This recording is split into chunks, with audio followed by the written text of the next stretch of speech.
साल 2011 अफ्रीका के 3 राष्ट्र टूनिशिया, इजिप्ट और लीबिया, तीनों देशों में एक क्रांति, एक रिवॉल्यूशन होता है जिसे मीडिया, उस समय मीडिया 2011 में अरब स्प्रिंग के नाम से इसको फेमस करती है।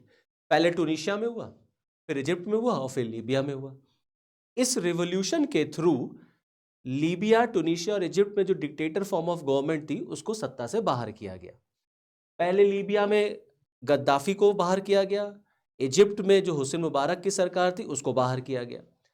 अब इसी लीबिया के साथ पाकिस्तान ने मिलकर के एक बहुत बड़ी मेगा डील साइन की, ऐसा पाकिस्तान का मानना है। तो आज के इस वीडियो में हम इन्हीं सारे बिंदुओं पर डिस्कशन करेंगे और समझने की कोशिश करेंगे कि इस डील से पाकिस्तान को क्या मिला और क्या पाकिस्तान चाइना को धोखा दे रहा है, और ये जो डील है ये मिडिल ईस्ट में जियोपॉलिटिकल चेंज क्या लेकर के आएगी। तो चलिए फिर इस वीडियो की शुरुआत करते हैं। So hello and I welcome you all to my this session. आप सबको मेरी तरफ से जय हिंद।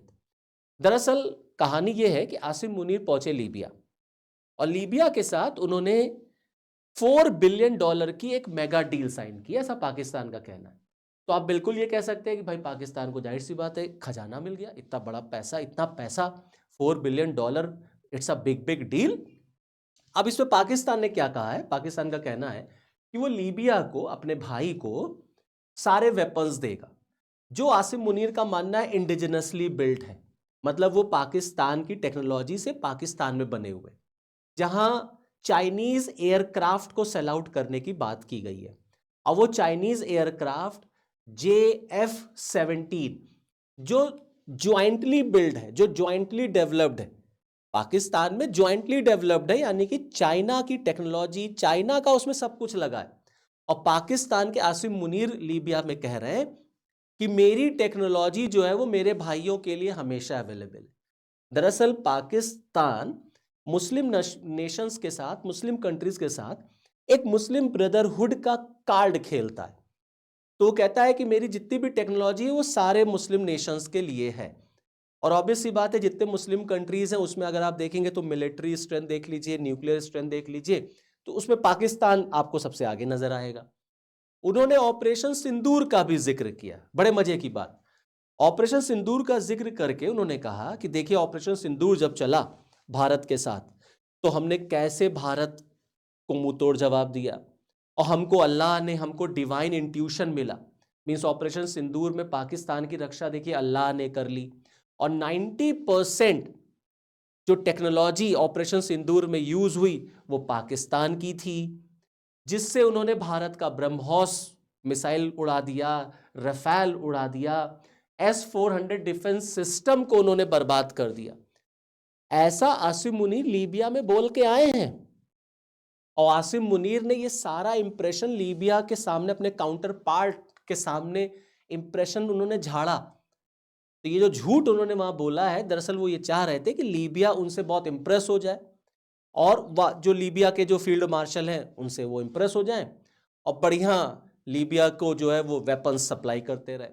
तो एक जो मुस्लिम नेशंस में पाकिस्तान की जो पकड़ होगी, जो डोमिनेंस होगा, वो मजबूत होगा। तो कहीं ना कहीं पाकिस्तान जो है वो एक डिफेंडर ऑफ इस्लामिक नेशंस का जो रोल प्ले करना चाहता है वो उसको फुलफिल कर पाएगा। इसी वजह से आसिम मुनीर लगातार इतना झूठ वहां पे बोल के आए। अब अगर आप देखें लीबिया की, अगर आप बात करें तो लीबिया अफ्रीका के नॉर्दर्न पार्ट वाला एरिया अगर आप देखेंगे तो वहां पे आपको लीबिया मिलेगा।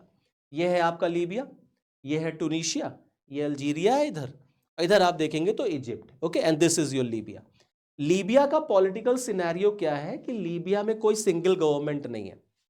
लीबिया में देखिए 2 गवर्नमेंट है, ये ईस्टर्न साइड का, ये वेस्टर्न साइड का। जो ईस्टर्न साइड वाली जो गवर्नमेंट है वो दरअसल कंट्रोल्ड है by rebel commander Khalifa Haftar. इसको खलीफा हफ्तार रूल करते हैं, और ये ईस्टर्न वाला पार्ट जो है वो ऑयल रिच है। जो वेस्टर्न वाला पार्ट है ये यूएन बैक्ड है, इसको यूएन का सपोर्ट है, इसको यूएस का सपोर्ट है, और जो ईस्टर्न वाला पार्ट है उसको रशिया वगैरह का सपोर्ट है। तो आप देखेंगे अगर ये आपका इजिप्ट है, सॉरी ये आपका लीबिया है, ये आपका, और लीबिया में ये आपका बेंगाजी जो एरिया है, बेंगाजी, यहां से ये शासन होता है खलीफा हफ्तार का। तो आसिम मुनीर यही बेंगाजी पहुंचते हैं और अपने काउंटर पार्ट से मिलते हैं। तो फील्ड मार्शल ये भी, और जो लीबिया में पहुंचे तो वहां के भी फील्ड मार्शल से इनकी मुलाकात हुई। अब वहां पर इन्होंने फिर जो झूठ बोलना शुरू किया तो झूठ बोलते ही चले गए ताकि लोग इंप्रेस हो जाएं और बढ़िया डील, मेगा डील साइन हो जाए। और खैर वो मेगा डील साइन भी हुई। अब आप देखें कि इस पूरे लीबिया में, क्योंकि ये ऑयल रिच है लीबिया, रिसोर्स बहुत पाया जाता है इस लीबिया में, इसी वजह से आप देखेंगे लीबिया में वेस्टर्न पावर्स का भी इंटरेस्ट है। तो अमेरिका का इंटरेस्ट है, रशिया का इंटरेस्ट है आपका, इजिप्ट का इंटरेस्ट है, चाइना का इंटरेस्ट है आपका। तो आप देखिए इस समय जो ईस्टर्न पार्ट वाला जो पार्ट है, जो मैंने आपको बताया खलीफा हफ्तार जिस पर शासन करते हैं, उसको इजिप्ट का, रशिया का सपोर्ट है। और जो वेस्टर्न वाला पार्ट है उसको अमेरिका और यूएन वगैरह का सपोर्ट है, यूरोप का सपोर्ट है। क्यों भाई, क्यों इतना इंटरेस्ट है लीबिया में? Just because of oil rich, just because of oil reserve, just because of natural resource. तो ऑब्वियस बात है पाकिस्तान भी यही चाहता है कि पाकिस्तान में जो ऑयल की क्राइसिस है, जो ऑयल की डिमांड है, वो लीबिया से पूरी हो सके। लीबिया को उसके रिटर्न में वो वेपन सप्लाई करेगा। तो इससे क्या होगा? इससे पाकिस्तान की एक जो धड़ धड़ एक ना कहते हैं डोमिनेंस जो है वो इस्टेब्लिश होगी और लीबिया से उसको ऑयल उसके कंट्रोल में आ जाएगा, वो ऑयल को यूज कर पाएगा। यहां पर गद्दाफी का जिक्र करना बहुत जरूरी है क्योंकि एक समय लीबिया पर गद्दाफी का शासन था, डिक्टेटर, जो मैंने आपको बताया अरब स्प्रिंग के बाद गद्दाफी को यहां से हटाया गया। ये गद्दाफी के टाइम से, ऐसा नहीं है कि पहली बार आप पाकिस्तान और लीबिया के रिलेशंस देखेंगे। सिंस पाकिस्तान फॉर्मेशन, जब से पाकिस्तान बना तब से पाकिस्तान और लीबिया के बीच में ऐसे क्लोज रिलेशंस आपको मिलेंगे। 1970s का डिकेड था, 70 के दशक की मैं आपको बात बता रहा हूं। गद्दाफी जो है वो लाहौर पहुंचते, मतलब पाकिस्तान पहुंचते हैं और पाकिस्तान की जनता, पाकिस्तान की सरकार गद्दाफी के ट्रेवल से, विजिट से इतनी खुश होती है, दे स्टार्टेड सेलिब्रेटिंग इट। और उन्होंने लाहौर का जो स्टेडियम था उसको गद्दाफी के नाम पे कर दिया। आज लाहौर का स्टेडियम गद्दाफी स्टेडियम के नाम से जाना जाता है। आप सबने सुना भी होगा गद्दाफी स्टेडियम पाकिस्तान में है, क्रिकेट मैच वगैरह होता है। तो पाकिस्तान इस समय देखिए एक ही मिशन पे लगा हुआ है कि वो किसी भी तरीके से अपनी जो इमेज है ना, वो defender of Islamic countries establish करना चाहता है। वो चाहता है कि जितने भी मुस्लिम वर्ल्ड के कंट्रीज हैं, मुस्लिम कंट्रीज हैं, उनको एक लीडर जो है वो लीड करे, वो पाकिस्तान होना चाहिए। क्योंकि पाकिस्तान के पास कुछ हो चाहे ना हो, न्यूक्लियर वेपन तो है। इसीलिए आप देखिए आसिम मुनीर नाइजीरिया के दौरे पर, कतर के दौरे पर, आपके जॉर्डन के दौरे पर, आपके इंडोनेशिया के दौरे पर, और सबसे बड़ा सऊदी अरेबिया के साथ उन्होंने डिफेंस पैक्ट साइन किया। अभी हाल में पाकिस्तान ने डिफेंस पैक्ट साइन किया है ना सऊदी अरेबिया के साथ, जिसमें कहा गया है किसी एक पर हमला दोनों पे हमला माना जाएगा। तो पाकिस्तान को लगता है कि जितने मुस्लिम वर्ल्ड हैं, जितने मुस्लिम कंट्रीज हैं, अगर हम उनको एक जगह ले आए तो इंडिया को हम काउंटर कर सकते हैं। भारत, क्योंकि पाकिस्तान का सबसे बड़ा दुश्मन भारत ही है, तो कहीं ना कहीं वो भारत के ऊपर अपने दादागिरी स्टैब्लिश कर पाएगा। जितने मुस्लिम वर्ल्ड के कंट्रीज हैं अगर आप उनको देखेंगे, so only Pakistan has nuclear weapon.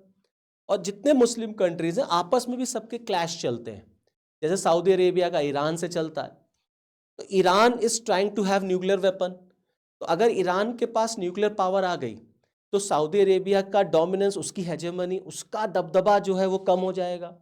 तो सऊदी अरेबिया ने पाकिस्तान के साथ जल्दी से डिफेंस पैक्ट साइन कर ली कि अगर इन फ्यूचर कभी हमें न्यूक्लियर वेपन की जरूरत पड़े तो पाकिस्तान हमको दे दे। इसीलिए पाकिस्तान देखिए बांग्लादेश में कितना इंटरेस्ट शो कर रहा है इस समय। इसीलिए भारत के खिलाफ बांग्लादेश इतना जहर उगल रहा है।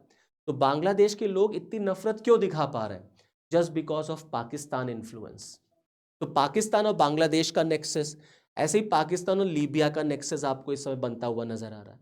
और सबसे इंपॉर्टेंट बात सुनिए, सऊदी अरेबिया ने आसिम मुनीर को अपना हाईएस्ट नेशनल ऑनर दे दिया भाई, अभी हाल ही में, रिसेंटली। तो ये दिखा रहा है कि पाकिस्तान सिर्फ और सिर्फ एक मिशन पे काम कर रहा, just to establish its image as a defender of Islamic nation, और पूरे इस्लामिक वर्ल्ड को वो अपने अंडर ला सके ताकि ये सारे इस्लामिक कंट्रीज पाकिस्तान की बात माने, पाकिस्तान इनका लीडर हो, बॉस हो, और तब पाकिस्तान जो है स्ट्रांगली वो इंडिया से नेगोशिएट करेगा on different issues, specially on Jammu and Kashmir.